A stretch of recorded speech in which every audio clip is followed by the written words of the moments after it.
What's up, Bayang Karirista? Nandito tayo sa Urukawa, Japan.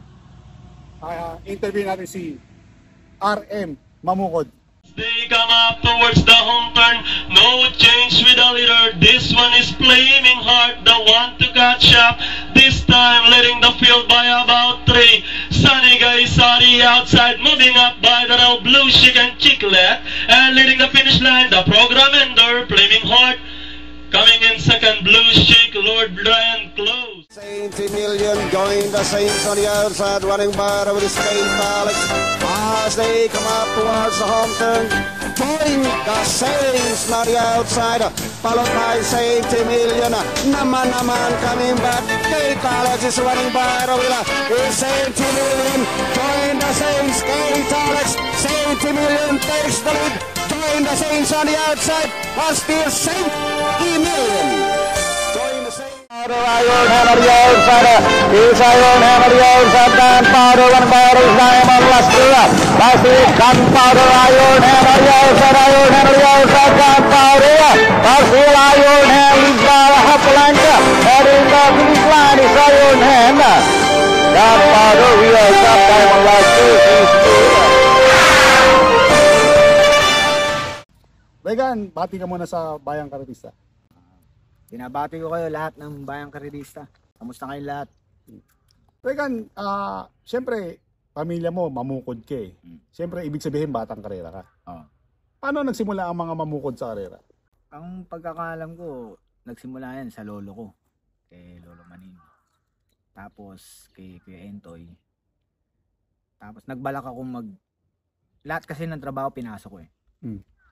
Hanggang sa ganda, nagbalak akong nagbasakali na maging trainer. Ano ka muna? Nag-try ka muna mag-trainer bago trainer, ka? oo. Lumapit ako kay Tito Entoy. Nagsabi ako na baka pwede ako matulungan maging trainer. Sabi ni Entoy, sige, walang problema. Araw-araw pumunta akong karera. Tinutulungan ko si... Ilan taong ka nun? Mga 20 na ako. Tumulong kay Tito Entoy hanggang nag-open ang Jockey Academy. Ang sabi ni Tito Entoy sa akin, teka, wag ka na mag-trainer, total maganda na may height mo, magkaka ka naman, jockey ka na lang. At yung time na yun, jockey niya si Pipi Volante na President siya? nasirang presidente natin. Awa naman ng Diyos, naging apprentice apprentice jockey. Hindi ako naging pinalad na trainer dahil doon nga ako napasok sa pagkahinete. Pero gusto mo rin? Nung una hindi, may takot pa. Siyempre, hindi naman tayo talaga mong naging sota nung araw. Although talagang yung lahi namin nandun sa karera. Pero hindi ako talaga lumaking kwadra. Hindi ka naging tambay ng kwadra. Hindi ako tambay ng kwadra. Yung time lang na lumapit ako Tito Entoy na baka pwede akong maging trainer. Yun, doon ako nag-umpisa na naka-experience ng trabahong kwadra. Ano ba na, nag-aaral ka ng mga time na yun? Hindi na. Tapos na ako ng college eh. Tumapos ka ng college? Ano lang, second year, under. Anong course? PMI, BSMT. Anong magiging nun? Seaman. Magsisiman ka sana. Tapos nung yun nga, sinabi ni Kuya Entoy, Mamukod na mag-jockey ka. Paano ka nag-start nag-ensayo? Hindi muna ako nag-ensayo nun. Ang ko nun, tumulong sa kwadra, magpakain ng kabahay, magpasyal. Lahat ng trabahong kwadra ginawa ko muna. Hanggang hapon, nakilala ko nga si Dolphy, yung mga alagang bisiro. Tatay nila Bandol? Tatay nila Bandol. Si Dolphy or si Dolphy? Si Dolphy, sabi sa akin, Regan, sakay-sakay ka dyan para yung lumang San Lazaro pa. Yun nga, nakasakay-sakay yung bisiro hanggang nilalabas namin sa pista, pinatatakbo namin sa pista. Doon na nag-umpisa, doon na medyo nabuo yung loob ko. Sumakay ng kabayo. Nagustuhan mo? Nagustuhan ko na sumakay ng kabayo. Pero nung una talaga, nandun pa yung pag-alinlangan. Takot nandun siyempre. Kasi nga, hindi ka masyadong connected sa kabayo kasi bago ka di ba? Nung sumasakay-sakay ka na dun sa pista, na-experience mo mahulog? Maraming beses. Kasi gaya nga na nasabi ko, hindi naman ako laking karera. first time kong sumakay ng kabayo, napakahirap pala talaga ng pagsakay ng kabayo. Doon na yung delikado, pagbalanse mo, mahirap. Alam mo lang madaling tignan. Ano naging grabing tama mo nung nag-iensayo ka? Itong kamay ko, kasi yung kabayo ko nung mananalo na, pag may tanay, ilang hakbang na lang, biglang nabali yung paa. Buti hindi ka nadala na gusto mo mag-stop. Hindi, totoo talaga yung sinasabi nila na mas lalo kang tatapang o matcha-challenge. Pag nakatingin ka ng hulog. Pag nakatingin mo ng hulog kasi parang challenge to eh. Sa pagiging apprentice mo, sino mga nakabatch mo sumakay? Marami. Sila John Alvin Guse, Alvin Guse, Garganta, Cabarios, JQ Cabarios, Yamson, BM Yamson. 5 kayo sumakay sa batch nyo. Pero huling-huli ako sa batch. Sabay-sabay kayo? Hindi, huling-huli ako. Nauna silang 4 tapos nauna sila. Huli ka? Huli ako. Bakit nahuli ka? Kasi grouping kasi yan eh. Ibig sabihin sumakay ka, nag-iisa ka na lang na apprentice? Hindi naman. May Inabot mo kagrupo sila? pa rin ako, may kabatch pa rin ako nun. Kasi group by group eh. Nung unang sakay mo, naipalalo mo? Sakay ko nun, nanalo agad. Si Dali-Dali. Dali-dali, nanalo agad. Llamado? Hindi, deado pa eh. Paano mo naidaos yun? Siyempre, unang sakay mo eh. Si Dali-Dali, pinasakay sa akin ni Tito Ento yun na... Hawak niya, siya Hawak trainer. Tapos, inorderan niya ako ng paano gagawin. Pati yung sota. Awa ng Diyos, naitawid ko ng meta. Yun nga, sabi nga, huwag kong lubayan ng palo. Kaya, magmula 400 meter hanggang meta. Pagod na pagod pinalo ko na pinalo yun. Pagod na pagod yun. Pagod na pagod ako nun. At least nagbunga. Ay naman, pagkatapos doon, dumami sakay mo? Oo, dumami. Lagi akong override nun eh. Ano naging advantage mo dahil nga si Kuya Entoy, maraming hawak nun eh. Ano naging advantage mo sa sakay? Sa pag-iinsayo din. Masipag ka mag-ensayo. Kasi nang bilin sa akin ni Tito Entoy nun, magsipag ka, marami ka masasakyan. Ibig sabihin, kung hindi ka nag-iensayo, hindi ka rin niya kukonsintihin. Hindi rin. Ganun pala hindi consider si Tito Entoy. Nagagalit nga yun pag medyo nalilate ako ng dating gising.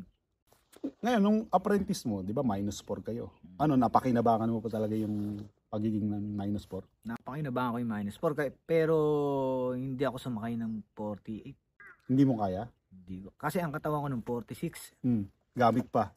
Gamit pa. Ang naging sakay ko nun lagi, 49, 50, 51. Puro ganun. Mabilis ka naging gumraduate ng apprentice? Medyo mabilis din. Anong naging classification mo nun? A agad. Class A ka rin di ba? Ngayon naman, di ba, nung mga kasabayan mo, yung mga kasabayan mo sumakay, sila Alvin Guse, sila tsaka yung sa mga kabats mo, sino yung tingin mo na magaling na hinito?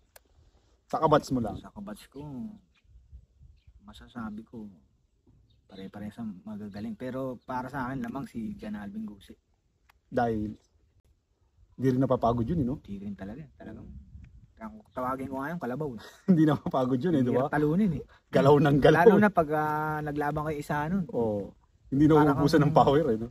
Dumaan sa butas ng karami bago mo talunin yun. Talagang energetic siya. Energetic talaga. Na ganun. Naman, nung sumasakay ka, sino yung mga pinanalo mong stake race?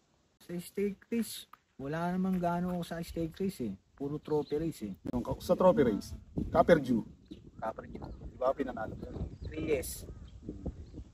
Sa kabayan ng tatay, Mr. Victory. Mr. Victory. Nagpanalo ka kay Mr. Victory. Oo nga pala. Silver Glide. And it's still Silver Glides by Ralenganehapa. In fairness, is on the outside second. Rasputin remains in the ramp purely galley.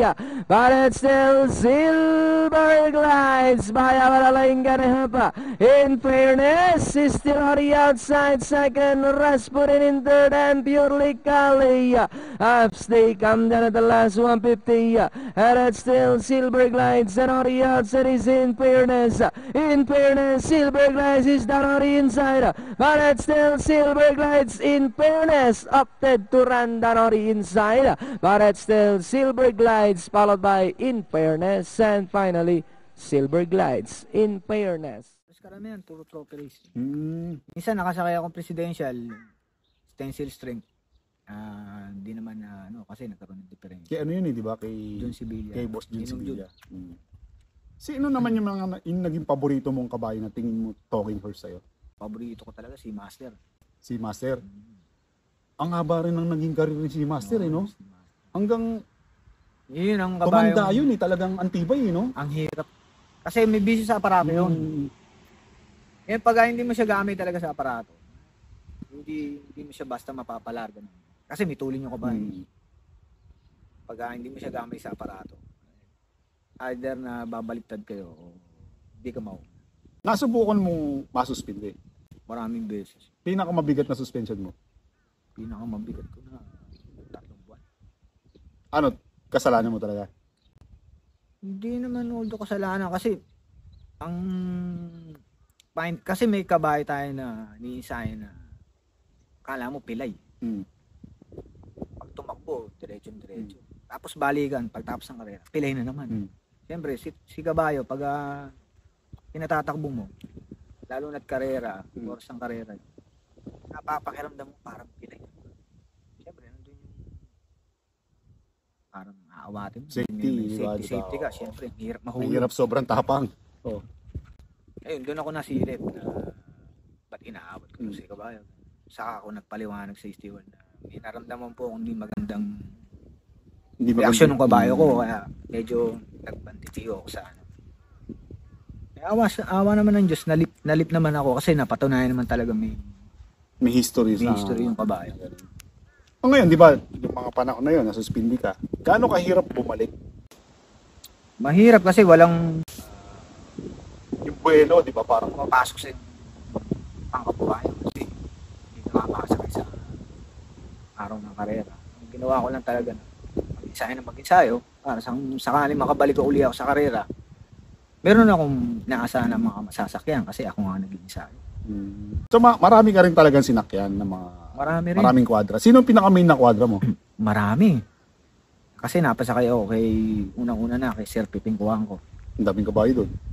Yan ang talagang nagbigay sa akin ng break na makasakay. Sumunod sila Deo Bago, Puyat, Nabal, Kisimbing, Nalaki ng Javier, kwadra mo, ha? Maderaso. Pero sa pananakay mo, yung haba ng pananakay, sa isang linggo, ano yung pinakamarami mong pinanalo? Gaano karami? Pinakamarami ko na ipanalo sa isang linggo, 5. Buenas ka nun, ha? 5. Ang ganda ng kita, no? Ang ganda ng kita ko noon. So ngayon, di ba, pick ka, pataas yung career mong ganon. Bakit ka naman nag-abroad? Kaya ako naman naisip na mag-abroad, gawa na talagang hindi ko na kayang magpagaan. Peso rin ang problema mo. Peso ko kasi alam mo na may mamukot, talagang may kalaki yun talaga Hirap na hirap ako lalo na kung 52, 54, hindi na kaya. Medyo nahihilo na ako. Na aanihin mo yung kumikita ka, hindi ka kumakain. Yun ang hirap kasi, eh. ang hirap kasi sumakay. Although nandun na nga tayo, may pera ka nga. Hindi mo naman makain yung gusto mo. Hindi ka rin makakain talaga ng natural na kain mo. Although nandun naman yung diet. Pero syempre, ang hirap kasi ano yun ng katawan eh. Kontrolin yung kilo ng katawan. Gano'ng kahirap yung kunyari may sakay ka straight race tapos nagpapagaan ka. Gano'ng kahirap? Kumbaga, may power ka pa ba? Mahirap. Kasi magugol ka ng ilang oras sa sauna o steam bar namin. Tapos, ang pabago. Kunyari, ang katawan mo 57. Ang sakay mo 54. Magpapababa ka ng 5 kilo. Kaya nyo yun? May power ka pa nun? Wala. Pero, nandun yung determine yung utak mo. Yung Amineti ka kasi, di ba? yung lakas. Mararamdaman mo na lang yung pagtapos. Nandun yung darating na may collapse. Nawawala ng malay. Ganun pala kahirap yung pag-iiniti na akala lang natin na ganun. Kaya sinasabi nga nila, kung mag-iiniti ka at malaki ka, mag-isip ka. Oo. Mag-isip ka talaga. Saka hindi basta-basta mag-inete. Kailangan malakas talaga. Sa mga, yun nga, sa paghihinete mo na mga na-experience mo na ganyan. So, tingin mo, kung ibabalik yung panahon na nag-aaral ka, ano pipiliin mo? Tapusin mo yung pag-aaral mo, maghihinete ka. Hinete pa rin. Iba no? Karamihan ng tinanong ko, talagang hindi nila pinagsisihan yung, ano nila yung desisyon nilang maging hinete. Bakit naman? Maraming magandang naidulot sa akin pag hinete. Katulad ngayon, nasa abroad ako. Di ba? Nandun pa rin yung akma ng trabaho mo na pananakay. At least kahit international yung trabaho na to, hindi mo talaga mapagpapalit. Iba kasi yung gusto mo yung trabaho mo no? Iba yun Doon ka magsasucceed talaga na ano Tsaka, tinamaan man tayo ng pandemic, hindi natin masyadong naramdaman. Kasi Hindi. nandito tayo Lahat. Tuloy pa rin. Kailan ka naman dumating dito sa Japan? Way back 2013. Paano ka nakarating? Nagpasa ako ng papel kay Andre Suliano. Si paring Andre. Baka sakali ako. Kaya baka makuha nga ako. Hindi naman magandang balita. Naunahan ako ng ibang tao. Ang ginawa ngayon ni paring Andre, pinasa kay Del Ricardo. Awa naman ng Diyos, may tumatanggap ng tao yung kwadra nga ni Del Ricardo. Itong yung kwadra ko na Dires. Doon nag-umpisa na punta nga ako dito ng Japan. Sa tulong ni Del Ricardo sa kanang Dires Club. Ano naman ang adjustment? Kunyari, syempre, hinete ka doon sa Pilipinas. Tapos, syempre, sasakay ka rin naman dito Pangalawa, hindi ka marunong mag-Nihongo. Ano ka nagpakilala dito para magampanan mo yung trabaho mo? Dito talaga, sa umpisa, mahirap. Lalo na, hindi naman natin lingwahe nila. Isa rin tumulong sa akin dito yung mga nauna rito kasi madalas ako magtanong nga sa kanila kung anong klase ba gagawin ko, anong ganitong kabayo, anong gagawin ko dito. Awa naman ng Diyos, di ako pinabayaan ng kapwa Pilipino natin dito na mga napagtatanong ako nga kung ano gagawin ko sa kabayong ganitong may bisyo o pananakay. Awa ng Diyos, na-apply ko. So, malaking pagkakaiba ng pananakay mo rito sa pananakay mo. Malaking pagkakaiba talaga ang pananakay dito sa pananakay sa Pilipinas. At malaking pagkakaiba rin ng kabayo rito at kabayo sa Pilipinas. Ngayon, hindi ka pa ba nagre-retire? Ay, hindi pa ako nagre-retire. Ano peso mo ngayon? Ngayon, 67 kilong. So, medyo hindi mo ba namimiss sumakay sa laban? Nandun pa rin sa dugo namin yung, siyempre, kahit papaano, namimiss mong malakay. Nag-attempt nga ako dati, mga 5 years ago. Nagbayad ako ng insurance. Humingi ako sa amo ko ng bakasyon na mahaba-haba para makasakay ulit. Wala, hindi talaga kaya. Hindi kaya magpag-aaral. 58 ang pinaka-maximum na... Hirap ka na nun. Hirap na ako. Ngayon, siyempre, ano ba, may pamilya ka ba sa Pilipinas o ano? Meron. Ilan ang anak mo? Isa lang. Ano naman ang naitulong sa buhay mo ng pag-Japan? Malaki na itulong sa akin ng pag-Japan sa pamilya ko. Nabigay ko sa kanila yung mga pangangailangan nila, makaraos kami pang-araw-araw. Kumbaga, hindi mo na anuhin kung magpapanalo ka o ano, di ba? Hindi ko na hinangad yun. Makabalik uli, magpanalo. Dito, sigurado na ako dito. Na ano, hindi ka ba nahihirapan dito na mag-adjust? Sa umpisa, mahirap. Yung sa tumagal-tagal, makapag-adjust ka na rin. Saka ang trabaho namin dito, malilibang ka na rin. Magmula umaga, hapon ka na uuwi. Ay pag uwi mo ng hapon, magluluto ka. Kakain, konting tawag sa pamilya. Tulog na uli. Kinabukasan, ganun na naman ang siste. Sanay na tayo. Sanay na. Araw-araw, ganun lang. Swerte lang tayo kasi inabot natin, may internet na. Yung mga nauna rito, sabi nila, talagang bibili sila ng ano, makakausap lang nila yung pamilya nila, di ba? Yung card. Dati. Sa ngayon dati, mga telegrama lang, di ba? Mga yellow page card lang. Yellow paper lang. This, tape. Magre-record ka lang sa tape. Ang hirap, no? Ang napakahirap ng ganito. May video call. Sino kasama mo ngayon dito sa trabaho mo? Ang kasama ko na lang ngayon dito ng Pilipino, si Rustico Magkamit. Si Magkamit. Isang ano kayo, isang kwadra kayo? Isang kwadra na lang. Okay naman na ano. Siyempre, mamukod, usapang mamukod. Entoy. Di ba? Isang talagang experienced trainer yan. Si Jolo, ano naman si Jolo? Pinsang buo yun si Jolo. Pero ano nasa top notcher si Jolo di ba? Yung inihingi mo siguro yung break, punta kay Jolo, parang gano'n ang Oo. nakapalaran niya siguro yun. Kapalaran talaga ni Oo. Jolo. Mabait naman si Jolo. Mabait yun, pinsang ko. Kasi nung panahon na nananakay na ako ng hinete, Oo. si Jolo, pumunta rin ng kwadra yan, ano kay Tito Entoy. Yun nga, nagsota, hanggang pinahawakan nga ni Tito Entoy ng mga kabayan niya. Siya nagsota-sota. Tumating yung time na siya may hawak ng kabayan, minalaga niya. Ako sumasakay, awa ng Diyos, nanalo rin. Tapos, Ibig sabihin, nung sumasakay ka, anong karir ni Jolo nun? Nag-aalaga siya? O trainer nag-aalaga. siya? Nagsota siya. Oo. Tapos nung napag-Japan na nga ako, nabalitaan ko, nag-apply nga ng trainer, academy. Awa naman ng Diyos. Galing ang dami niyang Trainer, nanalo, na pumasa. Ayun nga, doon na nag-umpisa yung career niya. Tama, mabait naman si Jolo talagang tutok din sa trabaho, tsaka iba yung may alam talaga sa kabayo, di ba? Na ganun. Talagang tinulungan kami ni Tito Entoy.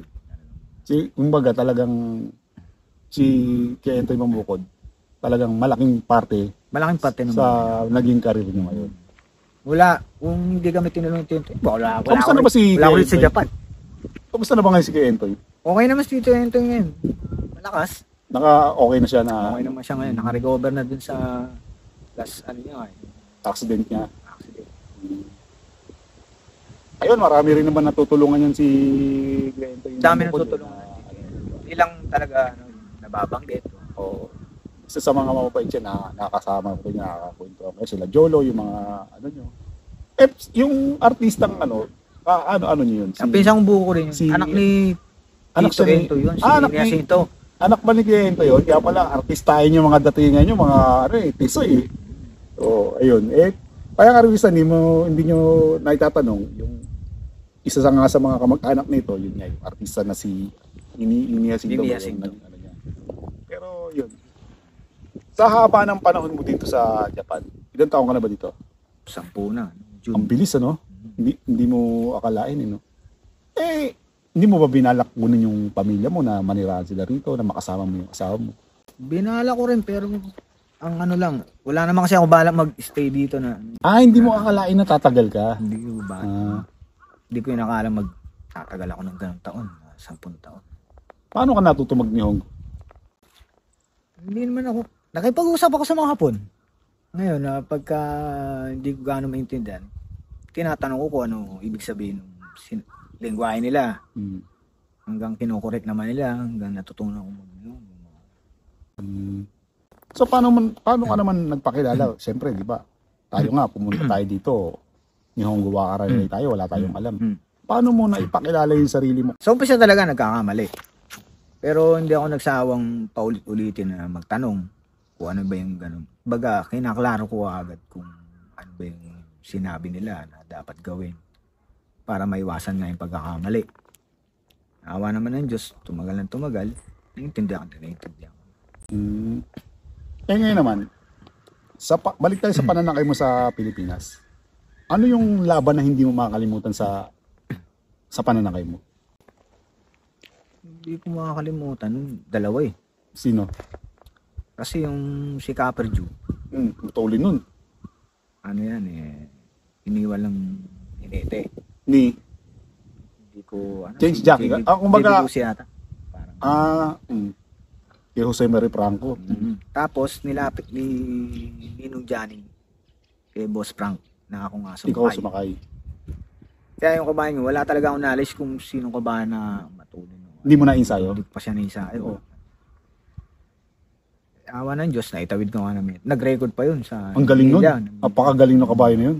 Nakailan sakay ka kay Copper Jew? Isa lang, yun lang, yung araw na Tapos nun, iba na sumakay. iba na sa mga Sino naman yung isa? Anong klase buti ni Copper Jew? magaling. Pero talagang hindi siya matulin, pero hindi siya lehitimong matulin na galing aparato, matulin. Pick up lang yung matulin sa Ang pick up lang matulin sa kanya, paglabas ng aparato, saka lang siya talaga Mabilis siya magagalit. pumunta. Hindi yung gate niya na ganun talaga. Talaga Kumaga. hindi. Sino pa yung isa na? Yung pangalawa, si Mr. Diamond. Mr. Diamond. Kay ano yan eh? Kay Chua, Alex Chua. Alex Chua, Ano yun eh. Trophy race day yun. Hmm. Isahan kami ni Heaven Set. Kalaban nila Heaven Sent. Na ipanalo mo. Hindi. Hmm. Tersero lang ako dumating nun. 4 lang kami nun. Si Sarate, ako, Alvin, saka Balboa. Bakit naman hindi mo makalimutan? Talo ka eh. Kasi all the time, si Mr. Diamond, no chance kay Heaven Set Sa unahan. sa mga laban-laban yun, sa unahan. Ano. In order na ako ni Boss Alex nun, sa mga nawa, na labanan ko ang isahan. Hmm. Ayun, mula alis hanggang last 600 meter. Talo kayo parehas. Talo kami parehas. Pero bumitaw si Benson sa akin. Last 200 na lang ako inabot nila Jeffrey sa kanya. Pero tingin mo, natalo siya, tingin mo, kontento ka sa pagdadala mo o may pagkakamali ka? Kontento na alanganin. Kasi mahirap sabihin kasi ang karera. Hindi ko naman siya nilabanan ng isa. Finish the game. Stepin din ako. Inalalayan ko lang siya, may pag-asa rin naman ako makatawid siya. Kasi naramdaman ko si Kabayo na may ibubuga pa eh. Kumbaga meron pa. Meron pa eh. Kaya Talagang, nga, inabot na lang ako nila Jeffrey noon, last 200. Isa pa napila yata si Benson. di ba nga, yan sila, sila Heaven Sent, nasakyan mo, sila Cutter, yung mga kalibreng kabayo. Maparegular na karera. Si nasa Mr. Diamond. Si Mr. Diamond. Kasi hindi pala si Heaven Sent, Mr. Diamond tsaka si Cutter. O yung mga ibang, sila Mr. Victory. Regular na karera. O stake race man yan. Paano ba hinahanda ng isang hinete ang sarili nila sa pagsakay ng kabayo? Number 1 na dyan, buo na loob. Kasi yan ang profesyon na pinili mo. Pag-nanakay ng kabayo. Magre-review ka pa. Kaya nga, Maglabas ng kopya. Kopya. Siyempre, alamin mo sino yung kalaban mo talaga. Sino yung matulin, sino yung darating. Diyan mo malalaman talaga yung sukatan ng pananakay mo para malaman mo kung saan mo dadaling ng kabayo. Bukod dun yung utos ng trainer mo o may-ari. So paano yun? Siyempre, di ba, may sarili kang diskarte na gusto mong maganap. May order yung trainer na ganun. Anong dapat masunod doon? Sunod nung trainer. Pero syempre, hindi naman 100% nangyayari nga yung sunod ng pag-utos ng trainer na mangyari dun sa hawak niya kabayo, nasakay mo. Kaya nangyayari nun. Option din namin. Kasi hindi naman lahat ng pagkakataon. Depende sa break ng pacing, Depende yun. Depende. pwesto, di ba, na gano'n, lundag nung kabayo mo siguro. Ngayon naman, dahil nga, di ba, naging kinetic ka, pinangarap mo maging trainer, naging kinetic ka. Sa Pilipinas ka lang ba nakasakay sa laban? Oo. Tapos napunta ka ng Japan, nag-abroad ka. Ngayon naman, may mga natutunan ka dito sa Japan. Sigurado marami ka natutunan dito. Ngayon naman, tingin mo ba, hanggang kailan ka ba dito sa Japan? Pagka natapos ko na yung goal ko. May goal kasi, may goal ako sa buhay, sa family. Sabi ko nga sa asawa, pagka naabot na namin yung goal mo, luto na ako. Iba kasi yung kasama mo yung pamilya mo eh, di ba? Masecure mo lang, okay na yun. Ano ba yung goal mo na yan? Maging stable na yung pamumuhay na. Nasa Pilipinas na lang. Na kailangan kumain na. So ngayon nga, ito nga yung sinasabi ko na sa pinabalak mo maging trainer, naging hiniti ka, nakarating ka ng Japan. Ngayon, sa dami na experience mo, possible ba na pag alis mo ng Japan, pagbalik mo ng Pilipinas, itatry mo ba uli maging isang trainer para matupad mo yung unang gusto mo talaga? Binabala ko rin. Sa awa ng Diyos, sana matupad. May connection naman eh, kasi una-una kilala naman kayo sa Pilipinas, di ba? Tsaka, ang advantage nga is, saludo rin tayo sa mga trainer, pero yung naging hiniti ka, nakakapagtrabaho ka sa ibang bansa, tapos i-apply mo yung pagiging trainer, malaki yung advantage. May advantage. So ngayon, nung dahil nga pinili mo dito sa Japan, ano ba, nabago ba yung lifestyle mo, nabago ba yung pananaw mo sa buhay, kumbaga, yung tinagal natin na 10 taon dito sa Japan, ano ba yung na-realize mo sa buhay mo? Naniniwala kasi ako, pag lumayo ka sa pamilya mo, mas lalo mong ma-feel na ano yung mga kakulangan mo sa pamilya mo nung nagsasama kayo. Totoo yan. Na-realize ko yan eh. Totoo yan. Ano mo, ang hirap kasi nung nag-abroad. Katulad nun, 2013, umalis ako ng Pilipinas, 3-year-old lang yung anak ko. 13 na siya ngayon. Ayun, 14. Ang hirap, hindi mo nagabayan yung anak mo na lalaki pa. Bilang ama, hindi mo siya isa pa, ang laki advantage pag malayo sa pamilya. Doon ka talaga matututong maging matanda yung pag-iisip. Yun, yung nagmamature ka. Maging matured ka. Lahat ng plano mo, lahat ng bawat hakbang o gagawin mo, pag-iisipan mo. Hindi ka gaya dati, talagang sakay, panalo, premyo, kubra, saya dito, saya doon, inom. Pasok sa gulo, labas sa gulo, di ba? Parang ngayon, pag lumayo ka, parang maisip mo na, pucha, kailangan kong ingatan yung buhay ko, di ba? Parang, Ngayon, matured na talaga. tsaka ang tao talaga. Depende yan eh. Kung kailan ka magigising, di ba? May mga, Depende naman yun. May mga tao kasi matigas talaga ulo. na depende rin sa makakahalubilo. May mga tao rin di ba? Ano yung tawag dito, nagdi-deny. Pero yung talaga sarili mo, dinideny mo lang. So, sa makatuwid, na-enjoy mo yung pag-Japan. Enjoy ko. Kaya tumagal ako rito ng 10 taon. Meron ka pa bang bukod sa pagiging trainer? Siyempre, di ba? Alam naman natin na kasi tayo, na-experience na natin sa kabayo, parang ang hirap na kalimutan yung trabaho na ito na tumanda ka man, gusto mo makakita ang kabayo. Di ba? Ano ba talaga yung gusto mong ma-achieve sa pagiging horseman? Pag gusto kong, pag nagtitiro na ako rito sa Pag-Japan, gusto ko simpleng buhay na lang. May maliit na negosyo. Although kahit wala nang, kung kasakali kasi, bala ko talaga mag-trainer. Mag-titiro na. Pero kaya mo naman, bata ka pa eh. Nakakapag-trainer nga yung mga hindi galing karera, kayo pa.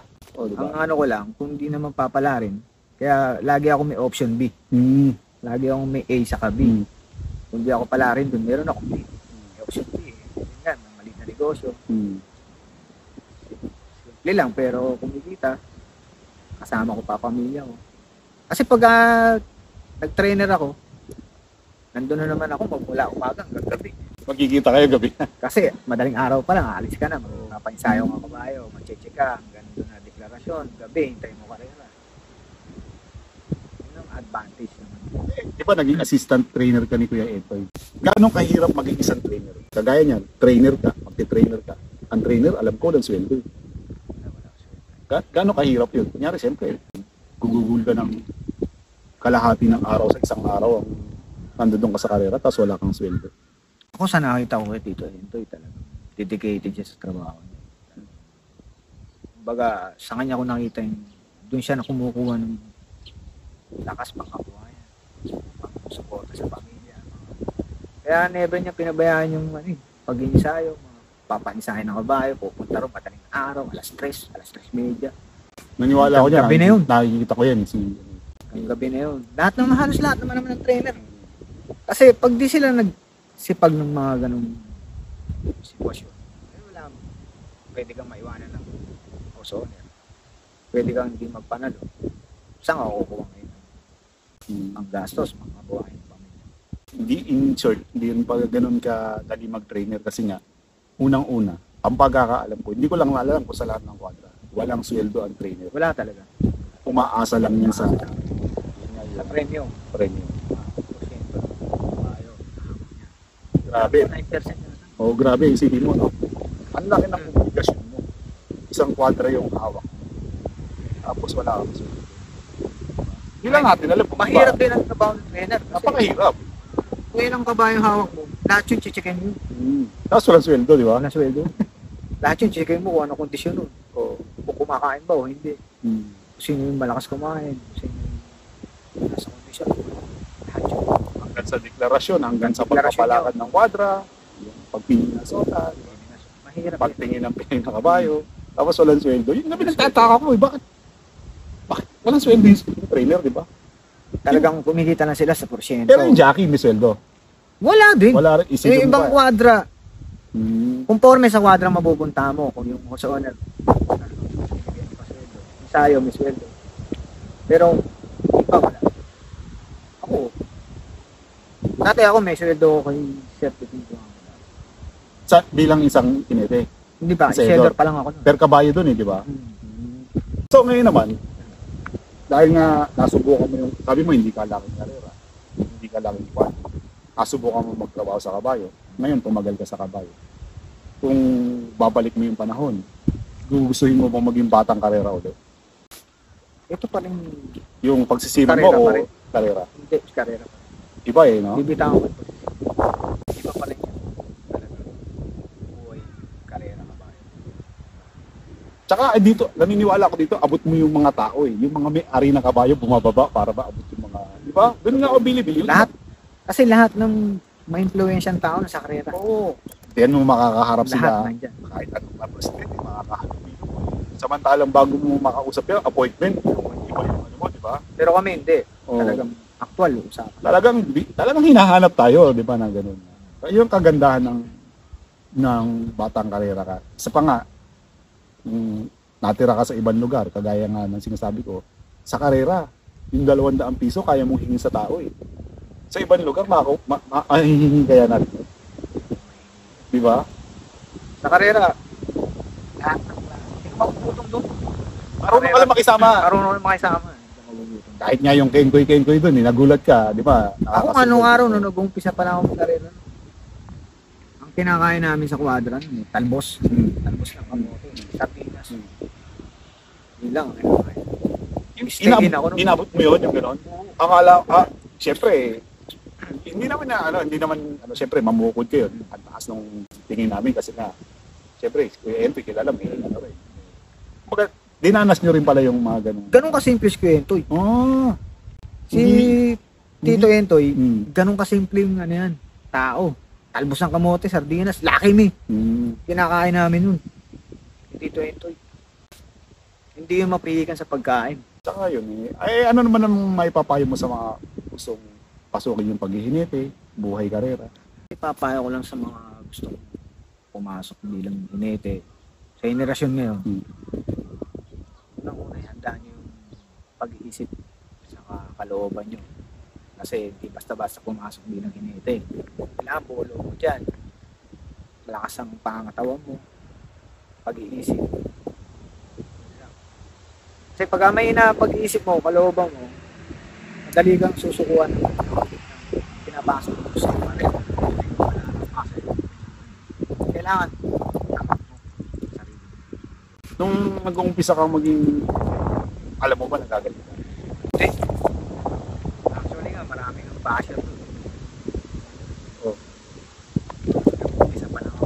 Marami ako naririnig na wala akong mapupuntahan, hindi magpapanalo. Maraming klase. Yun pa rin yung isang pinakawakan ko na mali yung iniisip niya sa akin. Patunayan mo na mali. Papatunayan ko yan. Ibig sabihin, magtiwala ka sa sarili mo. Kasi pag nagpadala ka doon, wala, lalo ka lang talunan. Ginawa ko. Pero ako, awa ng Diyos, ginawa ko yung goal sa buhay ko. Mali yung iniisip niya sa akin. Yung iba nga doon, nagpasakay pa sa akin. Nagsabi niya, Na talagang napatunayan nila na mali sila. mali sila. In other words, na-enjoy mo yung karir mo bilang Na-enjoy isang O ayan, bayang karinisa narinig natin galing kay Regan Mamukod, isa sa mga Class A jockey ng Pilipinas na gano'n ang buhay ng karera. Namin dito sa Japan, hindi porket sinabi nasa Japan tayo, di ba, na nakakala nila na maganda yung buhay natin, na so, siguro kung paano lang i-dinadrive, di ba, na Paano lang natin nilalaro yung buhay natin, trabaho dito sa Japan. Kasi pag hindi mo nilaro yung sineryoso mo, iba eh. Iba yung, o baka may gusto kang batiin sa Pilipinas o kaya sa Japan, o family mo. binabati ko yung ina ko, si Lord Elisa, saka si Rishan, pamilya ko, Mamukod, Sega. Pare ko lang lahat. Pisang ko, Jolog. Alam mo na. Alam mo na yun, pag-uwi ko. Siyempre, sino ba magtutulungan, di ba? Oo. Mga kaibigan natin yan, si Lolo, talagang ano. O yun lang, itong namang vlog na to, ginagawa to, inspirational purpose, mga nangangarap mag-hinete, nangangarap mag-Japan, kahit pa paano, may idea sila kung ano yung ano. Oo, huwag kang huminto mangarap. Hanggat may buhay, may pag-asa. Magtanong kayo. Na, Saka hindi masama magtanong, gaya ang nabanggit ko kanina. Hmm. Di ba? Baguhan ako dito. Nagtanong ako sa mga nauna sa akin dito. Kasi mas maraming nalalaman yung nagtatanong kaysa hindi nagtatanong. nagmamarunong. Sa akin nagmamarunong. O, di ba? Kasi pag naniwala ka sa sarili mo magaling ka na, wala na. Hindi ka na. Wala akong pupuntahan. Wala kang mapupuntahan. Kaiinisan ka lang ng tao. Kasi mas mas maganda yun. Kasi yung inaangkop mo sa sarili mo na magaling ka pero wala ka pang nalalaman.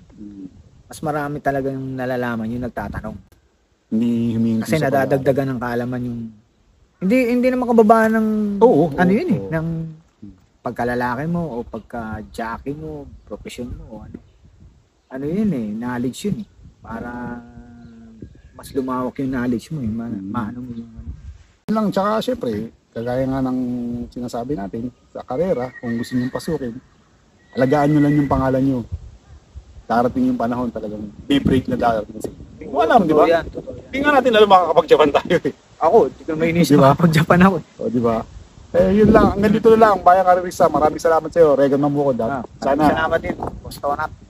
makita-kita tayo uli rito pag papasyalan namin kayo. Sarap ng weather dito. Malamig.